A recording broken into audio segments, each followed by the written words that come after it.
Masala tea குடிக்க ரொம்ப பிடிக்கும். ஆனால் அதை ப்ரிப்பேர் பண்ண 15 நிமிஷம் ஆகிடும். ஸோ 9 டைப் ஆஃப் ஸ்பைஸஸை இந்த மாதிரி லைட்டாக ரோஸ்ட் பண்ணி அதை நான் பவுடர் பண்ணி ரெடியாக வச்சுட்டேன்னா ஈஸியாக இருக்கும். ஒரு பேனில் ஒரு கிளாஸ் தண்ணியில் 2 டீஸ்பூன் ஆஃப் டீ தூள் ஆட் பண்ணுறேன். அண்ட் ஸ்பெஷல் மசாலா பவுடர் வந்து ஒரு 1/2 ஸ்பூன் ஆட் பண்ணுறேன். இது நல்லா கொதிச்சதுக்கு அப்புறமா 4 டீஸ்பூன் ஆஃப் சுகர்ஸ் ஆட் பண்ணுறேன், நாட்டு சக்கரை.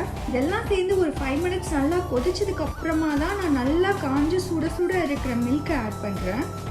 டீன்றது எந்த ஸ்டேஜில் எந்த மாதிரி இன்க்ரீடியன்ஸை ஆட் பண்ணி எவ்வளோ நேரம் கொதிக்க வைக்கிறோமோ அதை பொறுத்து தான் அதோட டேஸ்ட்டே இருக்குது. ஸோ தட் எனக்கு 10 to 15 மினிட்ஸ் ஆச்சு எடுக்கும். பட் எனக்கு ரொம்ப பிடிக்கும் டீ குடிக்க. ஸோ தட் அதை நான் ஒரு டைம் கன்சியூமிங் ஜாபாக பார்க்காம பிடிச்சி பண்ணுவேன். ஸ்பெஷல் மசாலா பவுடரில் பட்டை, கிராம்பு, சுக்கு, ஏலக்காய், சோம்பு, மிளகு, ஜாதிக்காய் அண்ட் சஃப்ரான், குங்குமப்பூ.